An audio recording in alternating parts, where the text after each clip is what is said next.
Assalamualaikum warahmatullahi wabarakatuh. Berjumpa kembali di channel ini. Salam sejahtera untuk kita semua, terkhusus rekan-rekan serta ujian W3K tahap 2. Kali ini saya akan mengupdate tentang ketentuan resmi seleksi kompetensi tahap 2. Sekaligus di sini kita bahas kriteria penerapan passing grade dan peserta yang tidak dapat mengisi formasi di tahap 2 ini. Namun sebelumnya, kepada Bapak dan Ibu yang baru bergabung di channel ini, saya mengundang Bapak Ibu sekalian untuk menjadi sahabat profesi guru dengan cara subscribe dan aktifkan loncengnya untuk mendapatkan informasi terbaru dari channel ini. Nah, seperti yang Bapak Ibu ketahui bahwa di tanggal 3 kemarin, Kemendikbud sudah mengeluarkan pengumuman nomor 7464 ya tanggal 3 Desember tentang ketentuan pelaksanaan seleksi kompetensi 2 guru ASN P3K tahun 2021. Nah, di sini ada 12 ketentuan yang dibuat oleh Panselnas. Yang pertama, yang paling penting ini Bapak Ibu sekalian adalah peserta yang dapat mengikuti seleksi kompetensi tahap 2 beserta lokasi dan waktu pelaksanaan diumumkan pada tanggal 2 Desember 2021 pada laman HTTP. Nah, ini barangkali sudah Bapak Ibu ikuti. Lalu yang kedua ini ya, peserta yang tidak terdapat keterangan lokasi dan waktu seleksi kompetensi tahap 2 dinyatakan belum dapat mengikuti seleksi kompetensi tahap 2 disebabkan tidak terdapat formasi linear di instansi tempat sesuai dengan kewenangannya. Nah, barangkali Bapak Ibu sekalian ya, di pemilihan formasi bisa masuk ke akun SSCASN. Kemudian di situ ada pemilihan formasi, namun ketika cetak kartu seperti yang disebutkan di sini tidak muncul lokasi dan waktu seleksi kompetensi, maka inilah Bapak Ibu sekalian yang tidak dapat mengisi formasi di tahap 2 ini. Alasannya adalah tidak adanya formasi yang linear di tempat Bapak Ibu sekalian. Sehingga tentunya ini harus menunggu di tahap 3 bila Bapak Ibu ingin mengikuti di tahap 3 atau menunggu pembukaan formasi di tahun 2022. Sebab Kemendikbud menjanjikan bagi yang lulus PG itu akan ditempatkan di sekolahnya masing-masing. Selebihnya Bapak Ibu sekalian ketentuannya sama seperti biasa ya. Ini barangkali di tahap 1 sudah Bapak Ibu ikuti. Untuk guru swasta di sini disebutkan pencetakan kartu itu dimulai tanggal 2 sampai 5 Desember, jadi hari ini sampai jam 24.00. Lalu protokol kesehatan seperti biasa tetap mengikuti protokol kesehatan, ini khusus bagi guru swasta yang baru ikut dan lulusan PPG ya. Melakukan sekurang-kurangnya rapid test dengan hasil dan reaktif. Kemudian di sini menggunakan masker 3 lapis. Pelaksanaan dilaksanakan di 7 sampai 10 Desember dan ini adalah jadwalnya ya. Bapak Ibu harus lebih awal datang ke lokasi ujian di daerah masing-masing. 15 menit itu adalah peserta hadir di lokasi, pemeriksaan suhu tubuh, kemudian dokumen COVID ya, anti rapid test tadi, kemudian peserta memasuki ruang tunggu. Lalu 25 menit itu adalah registrasi, pemeriksaan identitas, penjelasan panitia, penitipan tas.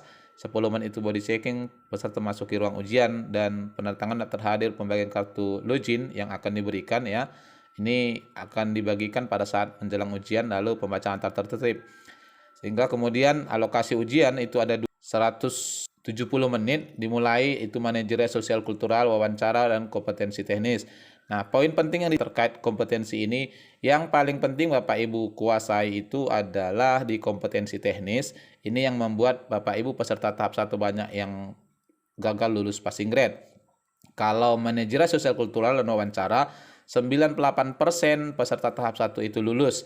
Karena memang secara umum manajerial sosial kultural dan wawancara ini adalah apa yang Bapak Ibu kerjakan di setiap harinya. Jadi alokasi waktu 40 menit untuk manajerial sosial kultural itu harus betul-betul Bapak Ibu maksimalkan, begitu juga wawancara sehingga terpakai ke kompetensi teknis.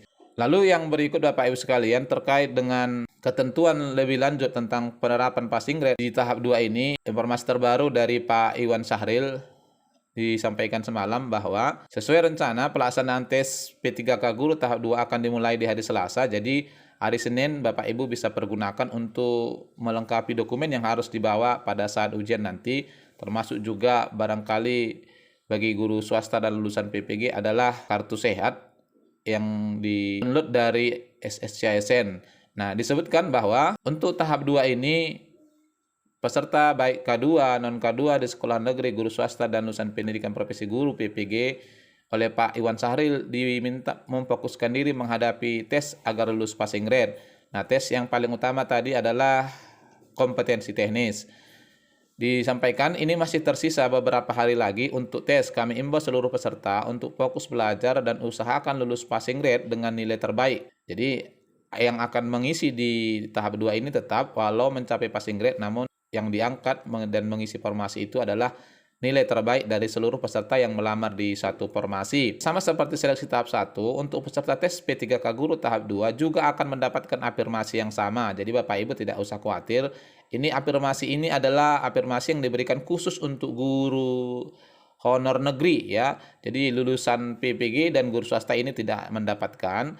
Guru honorer usia 35 tahun ke atas mendapatkan nilai kompetensi teknis 15%, guru difabel 10%, guru honor K2 10%, peserta bersertifikasi pendidik 100%. Semua nilai bisa diakumulasi dengan nilai maksimal 100%. Jadi ini ketentuan sama seperti tahap 1. Selain itu disebutkan penurunan passing grade kompetensi teknis juga berlaku untuk peserta tes kedua ini. Jadi ini berlaku untuk semua Bapak Ibu sekalian, bukan hanya guru honor negeri, guru swasta dan lulusan PPG juga. Apa yang didapatkan peserta tahap 1 akan diberikan untuk peserta tes P3K Guru tahap 2. Jadi sekarang fokus saja belajar ucapnya. Beliau meminta guru honor yang lulus passing grade P3K tahap 1 tidak risau menghadapi peserta dari swasta dan PPG.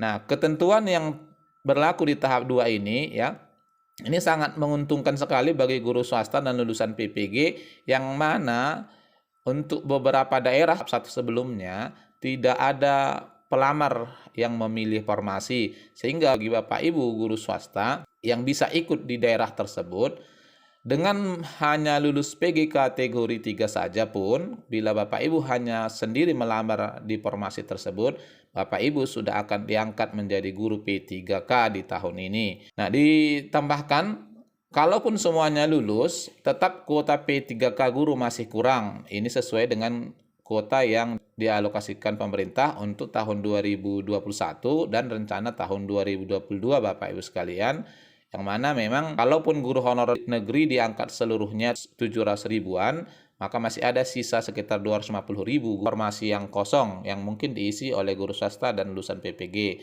Nah, ini penjelasannya. Jumlah peserta tes P3K Guru tahun ini sebanyak 900 ribu lebih, itu sudah termasuk guru swasta dan lulusan PPG. Sementara guru honor negeri 742 ribu. Sehingga kata Pak Iwan, bila semua lulus otomatis hanya 75% formasi terisi.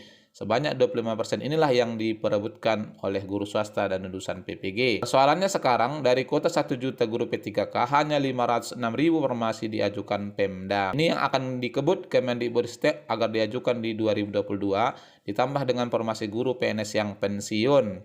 Nah, guru honorer tidak usah khawatir karena yang lulus passing grade akan mengisi formasi kosong. Tidak usah melihat itu bukan sekolah asalnya, ucap Pak Iwan. Jadi, ketentuan bagi Bapak Ibu yang lulus PG walau di tahap 2 ini belum mendapatkan formasi, ya begitu juga nanti di tahap 3, begitu dibuka formasi di tahun depan, maka Kemendikbud akan memetakan seluruh guru-guru yang sudah passing grade untuk diangkat. Catatannya tadi walau bukan di sekolah asal, namun jaminannya akan diangkat Bapak Ibu sekalian. Nah, inilah tentunya Bapak Ibu sekalian ketentuan untuk seleksi kompetensi di tahap 2 ini ya. Tentunya agar Bapak Ibu bisa mencapai passing grade yang mana sebelumnya belum mencapai passing grade tahap 1, di tahap 2 ini Bapak Ibu kalau menurut saya agar lebih fokus ya untuk meningkatkan pemahaman dan penguasaannya untuk kompetensi teknis. Itu yang paling penting Bapak Ibu sekalian ya. Nah, barangkali ini informasi yang bisa sampaikan, semoga bermanfaat. Wassalamualaikum warahmatullahi wabarakatuh.